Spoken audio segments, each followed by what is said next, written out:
Hello, good morning friends and welcome back to my channel. मैं आपका दोस्त आलोक और आज हम लोग मिल रहे हैं नर्वस सिस्टम के सेकंड यानी पार्ट 2 लेक्चर के साथ, जो एसजीपीजीआई का सीरीज हम लोग का चल रहा है। उसमें ये नर्वस सिस्टम का सेकंड लेक्चर होने वाला है। इससे पहले लेक्चर में हम लोगों ने ये डिस्कस किया था कि नर्वस सिस्टम होता क्या है, कौन कौन से पार्ट होते हैं, यानी सेंट्रल और पेरिफेरल नर्वस सिस्टम क्या होता है। मैं आपको दिखा दूं। हमने यहाँ तक पढ़ा था, स्ट्रक्चर ऑफ न्यूरॉन हमने देखा था, है ना। तो इसमें हमने देखा था डेंड्राइट, सोमा, एक्सॉन, है ना, माइलिन सीड, स्वान सेल, है ना, और नर्व एंडिंग और न्यूक्लियस। और इसमें हमने ये देखा था कि जो हमारा डेंड्राइट्स होता है वो दूसरे दूसरे जो है न्यूरॉन से जुड़ा हुआ होता है, और इस प्रकार से जो एक्शन पोटेंशियल का होता है वो ट्रांसफर होता है। हम लोग देखेंगे यहाँ पे एक अलग नर्व एंडिंग होगी, है ना, नर्व एंडिंग, जिससे ये डेंड्राइट्स जो होंगे एसोसिएट होंगे। और फिर यहाँ पे भी दूसरे डेंड्राइट्स होंगे जो क्या करेंगे, अगले नर्व्स को जो है अपना एक्शन पोटेंशियल जो है वो ट्रांसफर करेंगे। एक्शन पोटेंशियल क्या होता है ये हम इस लेक्चर में नहीं, इससे अगले लेक्चर में मस्ट प्रोबेबली पढ़ पाए। तो देखते हैं कहाँ तक हम लोग पढ़ते हैं। नेक्स्ट है नर्वस सिस्टम में जो हमने देखा था, सेंसरी न्यूरॉन होते हैं, मोटर न्यूरॉन होते हैं और इंटर न्यूरॉन होते हैं। ठीक है, type and function of neuron हम देख रहे हैं, तो इसमें सेंसरी न्यूरॉन हम देखेंगे, मोटर न्यूरॉन और इंटर न्यूरॉन। तो सेंसरी न्यूरॉन क्या होते हैं, तो जो कैरी करते हैं इंफॉर्मेशन, कहाँ से, सेंसरी रिसेप्टर से। तो सेंसरी रिसेप्टर क्या है, आपका ईयर है, आपका ये स्किन है, आपका जो है टंग है, आपका जो है आई है, आपका जो है नोज है ना, आपका जो टेस्ट बर्ड है ना। तो यहाँ से ये रिसेप्टर को लेके आप क्या करते हैं, ब्रेन तक भेजते हैं, और उधर से मोटर न्यूरॉन जो होता है उन कमांड को जो है उन सेंसरी स्टिमुलस को रीड करता है, और रीड करके उनका जो एक्चुअल रिस्पॉन्स है वो मोटर न्यूरॉन के थ्रू टारगेट मसल और ग्लैंड और ऑर्गन को जो है वो ट्रांसमिट करता है। देखेंगे कैसे। तो जैसे ये हमारा हो गया स्किन, ठीक है, टच रिस्पॉन्स हमें मिला, टच रिस्पॉन्स को जो है ब्रेन तक भेजा गया। ठीक है, अब ब्रेन ने इसे कैलकुलेट किया कि ये टच किस टाइप का है ना, या आपको गुड टच या बैड टच या किसी तरह से आपके एग्रेशन को ट्रिगर करने वाला टच, है ना। फिर जो ब्रेन है वो मोटर न्यूरॉन के थ्रू जो है रिस्पॉन्स देगा किसको, आपके हैंड को, है ना। क्या देगा कि भैया जो भी व्यक्ति टच कर रहा है आपको या पिंच कर रहा है, उससे उससे दूर हटो, उसे दूर हटाओ, या उसे एक चाटा दो, है ना। तो इस तरह का जो है ये रिस्पॉन्स कैसे आप देखें कि ट्रांसफर होता है। नेक्स्ट है interneurons, connects various neuron within the brain and spinal cord. मतलब ये ब्रेन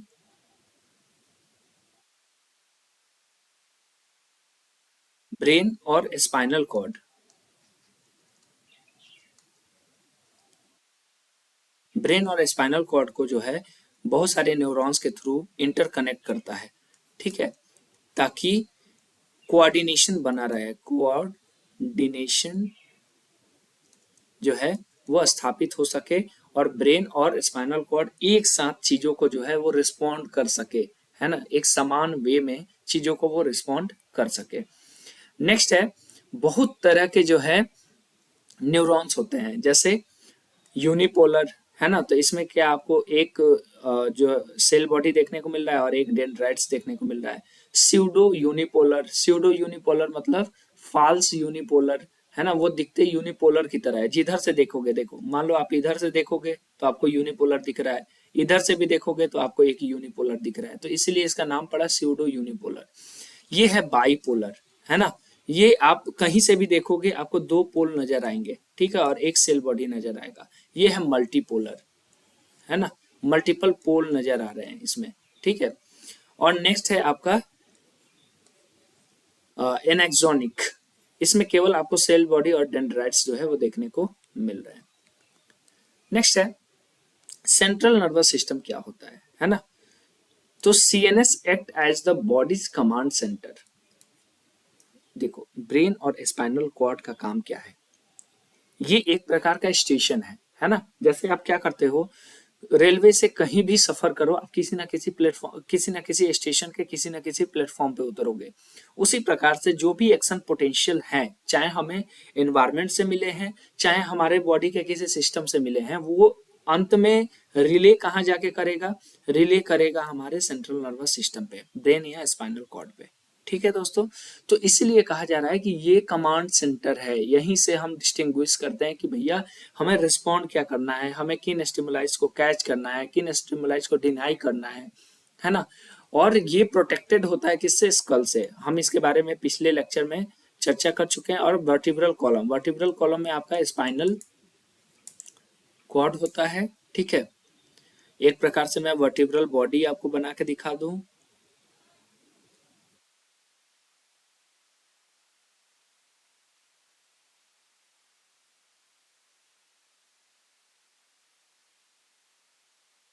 ठीक है दोस्तों, ये हो गया आपका वर्टिब्रल कैनाल।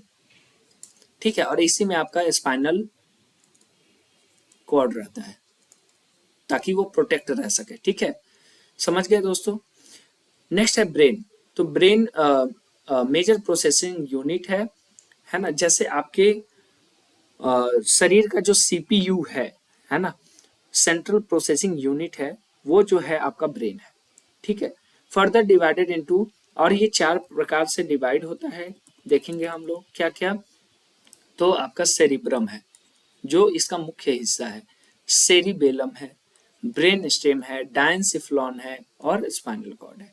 सेरिब्रम क्या है, तो रिस्पॉन्सिबल फॉर कॉम्प्लेक्स टास्क, जैसे मेमोरी, कुछ याद रखना है, या इमोशन, है ना, या वॉलेंट्री मूवमेंट। ठीक है, इनवॉलेंट्री मूवमेंट नहीं, वॉलेंट्री मूवमेंट जिनको आप कंट्रोल कर सको। सेरिबेलम ये क्या करता है, कोऑर्डिनेट्स और बैलेंस, जो भी बैलेंसिंग का काम होता है ये सेरिबेलम देखता है। ठीक है, पोस्चर, है ना, जैसे मैंने आपको बोला कि आप मेरे क्लास में ऐसे बैठोगे, एकदम ऐसे स्ट्रेट, है ना। तो ये पोस्चर अटेंड करने का जो काम है, ये पोस्चर को अटेंड करने में जो कोऑर्डिनेशन होगा वो किससे होगा, सेरिबेलम से होगा। ठीक है दोस्तों, नेक्स्ट है, या मैंने बोल दिया आपको कि एक पतला जो है पाइप है, और उस पाइप पे आपको बिना गिरे स्ट्रेट चलना है ना, और वो बहुत पतला है। तो वहां बैलेंसिंग का काम आ रहा है, वहां पोस्चरिंग का काम आ रहा है कि जैसे इधर पोस्चर ज्यादा ये हुआ झुका, तो इधर ज्यादा भार पड़ेगा, ज्यादा फोर्स पड़ेगा, आप इधर गिर जाओगे, इधर पड़ा इधर गिर जाओगे। तो एक तरीके से जो कोऑर्डिनेशन बैलेंस का काम, पोस्चरिंग का काम है, या फाइन मोटर स्किल का काम है ना, कि जैसे मैंने बोला कि सुई में धागा डालो, तो इस तरीके से ये सेरिबेलम का जो है वो काम हो गया। मोटर स्किल का भी काम सेरिबेलम का है। नेक्स्ट है ब्रेन स्टेम। ठीक है, तो ब्रेन स्टेम जो होता है दोस्तों, वो किससे मिलके बना होता है, तो वो मिड ब्रेन, पॉन्स और मेडुला से मिलके बना होता है। मेडुला ऑब्लंगाटा इसका पूरा नाम है। और ये क्या करता है, तो ये vital autonomic function like breathing और हार्ट रेट को मेंटेन करता है। ठीक है दोस्तों, साथ में आपका मेडुला ऑब्लंगाटा जो होता है वो वोमिटिंग सेंटर भी होता है, साथ में रेस्पिरेटरी सेंटर भी होता है। इसीलिए आप जब ग्यूडल्स का स्टेजेज ऑफ एनेस्थीसिया देखे होंगे, तो जो 4th स्टेज है उसमें हो जा रहा था पेशेंट को मेडुलरी पैरालिसिस। मेडुलरी पैरालिसिस की वजह से क्या हो जा रहा था, पेशेंट में रेस्पिरेटरी अरेस्ट हो जा रहा था, पेशेंट कोमा में चला जा रहा था। ठीक है दोस्तों, आई होप ये क्लियर होगा। नेक्स्ट है डायनसिफिलॉन। नेक्स्ट क्या है, डायनसिफिलॉन। तो कंटेन्स द थैलमस, इसके पास क्या होता है, थैलमस और हाइपोथैलमस। ठीक है, तो हाइपोथैलेमस क्या करता है, होम्योस्टेसिस करता है। होम्योस्टेसिस मतलब, देखो पिछला लेक्चर था, मतलब नर्वस सिस्टम से पिछला लेक्चर था ब्लड का। ब्लड में हमने क्या पढ़ा था, हीमोस्टेसिस, है ना, ब्लड क्लॉट कैसे होता है। लेकिन ये है होम्योस्टेसिस, मतलब हमारे एक्सटर्नल एनवायरनमेंट को हमारा इंटरनल एनवायरनमेंट कैसे कोऑर्डिनेट स्थापित करता है, कैसे पीएच टेम्परेचर बैलेंस रखता है। ठीक है, इसको बोलते हैं होम्योस्टेसिस। ठीक है, तो वो काम किसका होता है? हाइपोथैलेमस का होता है। और थैलेमस का काम होता है सेंसरी रिले स्टेशन होता है। ये क्या होता है? सेंसरी रिले स्टेशन, मतलब जो भी हमें स्टिमुलस मिले वो थैलेमस पे जाके रिले करेगा। ठीक है, नेक्स्ट है आपका दोस्तों स्पाइनल कॉर्ड। तो स्पाइनल कॉर्ड आपके ब्रेन से अलग है ना, और ब्रेन और स्पाइनल कॉर्ड किससे थ्रू कनेक्टेड था? तो जो आपके इंटर न्यूरॉन्स थे, क्या थे? Inter neurons. ठीक है, इंटर न्यूरॉन से कनेक्टेड था। नेक्स्ट है, ये क्या है? एक लॉन्ग बंडल है। क्या है? लंबा बंडल है किसका? नर्वस टिश्यूज का, जो ट्रांसमिट करता है single between brain and rest of the body और मैनेज करता है सारे रिफ्लेक्सेस को। तो यहाँ आप देख सकते हो सारे स्ट्रक्चर। ये हो गया आपका ब्रेन, ब्रेन का पार्ट सेरिब्रम है ना। ये जो सेरिब्रम है, सेरिब्रल हेमीस्फीयर में बटा होता है। सेरिब्रल हेमीस्फीयर में बटा होता है। ये दो हाफ में बटा होता है। ये दो हाफ में बटा होता है। ठीक है, नेक्स्ट है सेरिब्रम के बाद ब्रेन स्टेम, जिसमें ये मिड ब्रेन, पॉन्स और मिडला आता है। और नेक्स्ट है आपका सेरिबेलम। तो दोस्तों इसको ऐसे भी आप लिख सकते हो, मैं आपको बतला दूं, बहुत सारे दोस्तों ने पढ़ा होगा, है ना। और आपको ये चीज वीडियो में अगर मैं नहीं बोलूंगा तो आप बोलोगे कि सर आपने बताया नहीं। नेक्स्ट है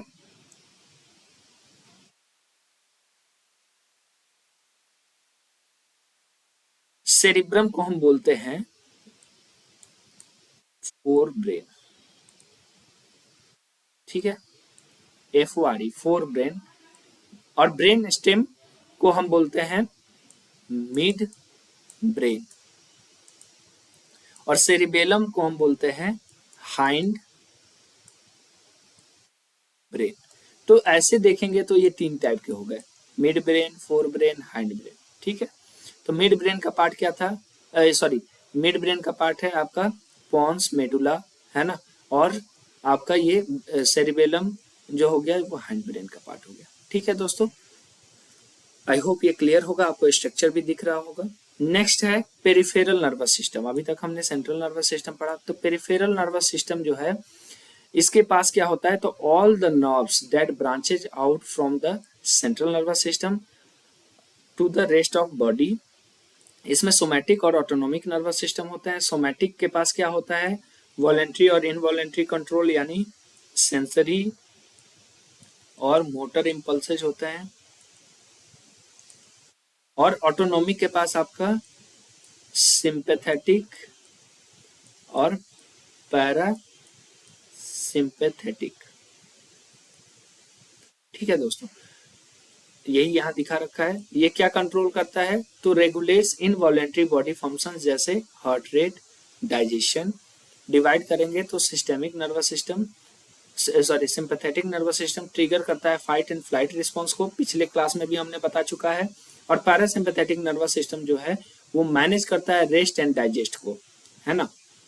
एंट्रिक नर्वस सिस्टम एक जो होता है दोस्तों, ये इंपॉर्टेंट है। एंट्रिक नर्वस सिस्टम को हम बोलते हैं सेकंड ब्रेन, है ना, जो आपके गट को मैनेज करता है। ठीक है, तो it specially control the gastro intestinal tract. तो इसीलिए जिसको बोलते हैं कि अगर किसी का गैस्ट्रो इंटेस्टाइनल ट्रैक्ट जो है वो बैलेंस नहीं है, हेल्दी नहीं है, तो उसका सेकंड ब्रेन जो है वो हेल्दी नहीं है, और उसका कहीं ना कहीं जो मेन रिले सेंटर है, जो ब्रेन है, वो भी उसका संतुलित नहीं रहेगा। वो हमेशा कंफ्यूजन के स्टेट में रहेगा, एंजाइटी के स्टेट में रहेगा। ठीक है, नेक्स्ट है पेरिफेरल नर्वस सिस्टम। तो पेरिफेरल नर्वस सिस्टम में आ गया आपका जो स्पाइनल कॉर्ड और ब्रेन से ओरिजिनेटेड जो नर्व रूट्स होंगे वो आ गए आपके पेरिफेरल नर्वस सिस्टम में। नेक्स्ट है सेलुलर कंपोनेंट की बात करें तो सेलुलर कंपोनेंट में हम देखेंगे दोस्तों, at microscopic level nervous system composed of nerve cell, neuron, जो क्या करता है, इसका बेसिक फंक्शन क्या होता है? तो send and receive the electrochemical signals. ठीक है, जिनको हम क्या बोल रहे हैं? इलेक्ट्रिकल इम्पल्स या एक्शन पोटेंशियल। ठीक है दोस्तों, और नेक्स्ट होते हैं गिलियल सेल। क्या होता है? गिलियल सेल, इनको बोलते हैं न्यूरोगिलिया। ये सपोर्ट करते हैं, सपोर्टिंग सेल होते हैं। ये क्या करते हैं, न्यूट्रिशन, प्रोटेक्शन और इंसुलेशन प्रोवाइड करते हैं किसको, माइलिन को, है ना, माइलिन शीथ को। नेक्स्ट है 4 लोब्स ऑफ ब्रेन। तो जो आपके सेरिब्रम है ना, the cerebrum is divided into 2 hemisphere, मैंने बताया था, है ना। Each hemisphere has 4 distinct lobe, each specialize in different function. और हर एक हेमीस्फीयर के पास सॉरी दोस्तों, हर एक हेमीस्फीयर के पास जो है वो डिस्टिंक्ट लोब होते हैं, और वो जो होते हैं वो स्पेशलाइज फंक्शन के लिए जो है वो रिस्पॉन्सिबल होते हैं। तो हम देखते हैं फ्रंटल लोब। पहला जो है फ्रंटल लोब। फ्रंटल लोब क्या करता है, डिसीजन मेकिंग एबिलिटी देता है, प्रॉब्लम सॉल्विंग एबिलिटी देता है, पर्सनालिटी डेवलपिंग एबिलिटी देता है, और वॉलेंट्री मोटर कंट्रोल एक्टिविटी देता है। और इसमें इंक्लूड होता है ब्रोकास एरिया फॉर स्पीच। तो देखो, एक होता है ब्रोकास एरिया। तो लगभग दोस्तों कुल मिलाकर लगभग 47 पॉइंट्स होते हैं, है ना। जैसे हम क्या करते हैं, आप अगर चंडीगढ़ गए होंगे, है ना, या दिल्ली गए होंगे, तो वहाँ सेक्टर्स में चीजें बटी हुई हैं, है ना। जैसे मोहाली सेक्टर 1, है ना, फिर सेक्टर के बाद फेजेज में बटी हुई है ना। तो ऐसे सेक्टर 1 हो गया, वैसे ही सेक्टर 46 हो गया, वैसे ही सेक्टर 47 हो गया। तो यहाँ हमें समझाने का मतलब क्या है दोस्तों, ये समझिए आप। यहाँ समझाने का मकसद क्या है कि जो ब्रोकास एरियाज होते हैं, ये जो ब्रोकास एरिया है हमारे ब्रेन में, वो लगभग 47 एरियाज हैं, और हर एक एरिया जो है स्पेशलाइज्ड फंक्शन के लिए रिस्पॉन्सिबल है। ठीक है दोस्तों, हर एक एरिया जो है स्पेशलाइज्ड फंक्शन के लिए एसोसिएटेड है, रिस्पॉन्सिबल है। तो जब हम फ्रंटल लोब की बात कर रहे हैं, तो यहाँ पे ब्रोकाज एरिया जो है ना, जो लोकेशन पड़ता है वो स्पीच के लिए रिस्पॉन्सिबल है, जो अभी मैं बोल पा रहा हूँ। ठीक है, तो ये फ्रंटल लोब के, अब देखिए फ्रंटल लोब में क्या है, डिसीजन मेकिंग। तो मैंने डिसीजन बनाया कि एसजीपीजीआई के लिए जो है हमें लेक्चर करना है, ये हमारा डिसीजन मेकिंग एबिलिटी था। हमें लेक्चर को इस प्रकार से डिजाइन करना है, इस प्रकार से शेड्यूल करना है, इस प्रकार से वीडियो बनाना है, इस तरह से पावर पॉइंट प्रेजेंटेशन बनाना है, इस तरीके से चीजों को समझाना है। नेक्स्ट है प्रॉब्लम सॉल्विंग। तो आपके कोई डाउट्स आते हैं तो उन डाउट्स को कैसे रिस्पॉन्ड करना है ना। पर्सनालिटी, हम आपके सामने कैसे पेश हो कि हम अच्छे दिखे, हमारा लेक्चर अच्छा दिखे, है ना, सजावट बनावट सब कुछ अच्छा हो, है ना। उसके बाद जो हमारे स्पीच का जो मैंने आपको बतलाया, motor control, voluntary motor control. Voluntary motor control का मतलब क्या है, वॉलेंट्री जो आपके हक में हो, है ना। और मोटर कंट्रोल मतलब जो मस्कुलर, जो आप ब्रेन के स्टिमुलस है उनको कंट्रोल कर रहे हो। तो जो भी स्पीच है, स्पीच ओरिजिनेट होगा तो उसके लिए क्या चाहिए, मसल ऑफ मैस्टिकेशन जो है वो भी स्पीच के लिए रिस्पॉन्सिबल है। आपका टंग है, आपका वोकल कॉर्ड है, लैरिंग्स है, फेरिंग्स है ना। तो इस तरीके से चीजों को अरेंज किया गया है, ये फ्रंटल लोब है।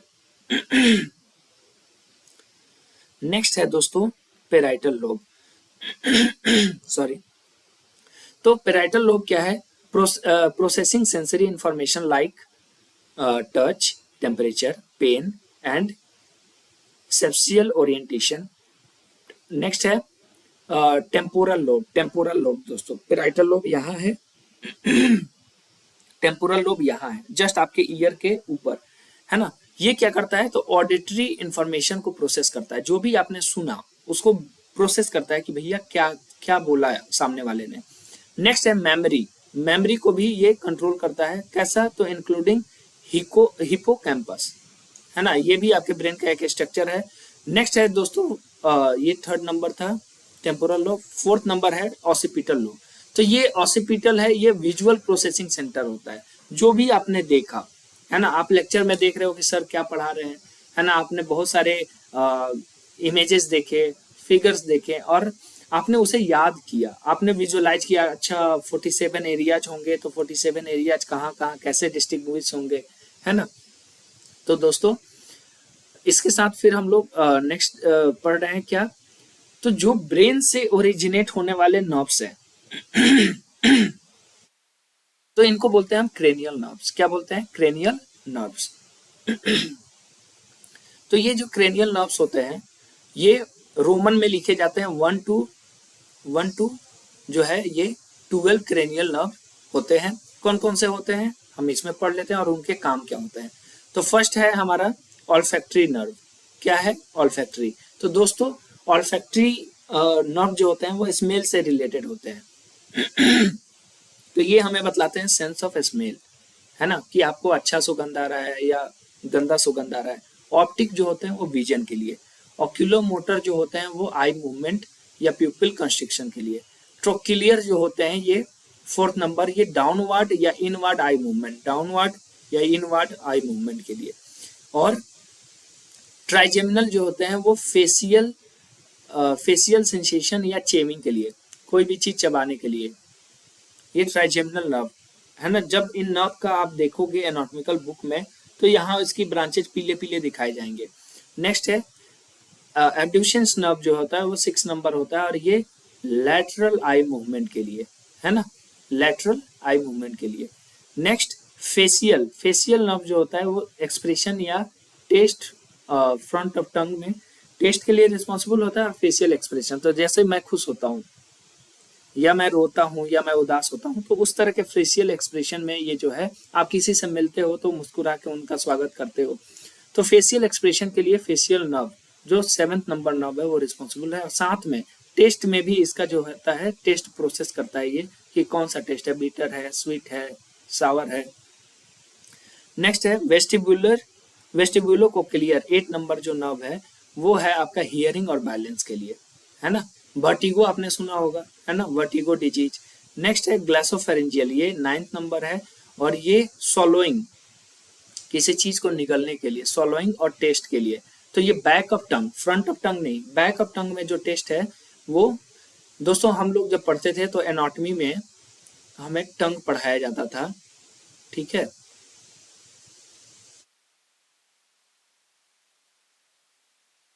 ये आपका टंग हो गया दोस्तों। तो इधर जो है ग्लासोफेरेंजियल जो 9th नंबर आपका नर्व था वो था, और फ्रंट में आपका जो है 7th नंबर फेशियल नर्व, ये ग्लासोफेरेंजियल नर्व, ठीक है दोस्तों। लिंगुअल भी नर्व था, तो बहुत सारे नर्व थे, 2-4 नर्व थे इसमें, लेकिन मेनली टेस्ट के लिए इन 2 नर्व्स का जो है वो यूज है, तो आप देखोगे। नेक्स्ट है वैगस नर्व। दोस्तों ये बहुत इंपॉर्टेंट है, आपके शरीर का सबसे लंबा नर्व है ये, सबसे लंबा क्रेनियल नर्व जो है, और इसकी जो सप्लाई है तो ये हार्ट रेट को भी कंट्रोल करता है, डाइजेशन को भी कंट्रोल करता है, autonomic function like wondering nerve बोला जाता है इसको, है ना, आश्चर्यचकित हो गए आप, है ना। एसेसरी नर्व 11th नंबर, ये शोल्डर स्रजिंग या हेड टर्निंग नर्व है। और नेक्स्ट है हाइपोग्लोसल 12th नंबर, ये भी टंग के मूवमेंट में हेल्प करता है। क्या करता है? हाइपोग्लोसल, टंग के मूवमेंट में। तो टंग में आपको कौन कौन सा नर्व बतलाया? ग्लासोफेरेंजियल नर्व, है ना, और लिंगुअल नर्व, है ना, जो फेशियल नर्व का ही पार्ट हो जाएगा। और नेक्स्ट आपका हाइपोग्लोसल नर्व, ये भी हाइपोग्लोसल नर्व, ये टंग के मूवमेंट के, या फिर बोल पा रहे हो तो उसमें टंग का मूवमेंट हो ही रहा है, ठीक है दोस्तों। तो इसी के साथ आज का लेक्चर यहीं पे खत्म करते हैं दोस्तों, मिलते हैं नेक्स्ट टॉपिक पे। और ये जो नर्वस सिस्टम से ही होने वाला ये थोड़ा लंबा है, और मैं जानबूझ के छोटे छोटे लेक्चर्स आपको दे रहा हूँ ताकि आप इजीली याद कर सको और आपको कोई डाउट्स ना हो, ठीक है दोस्तों, बाय।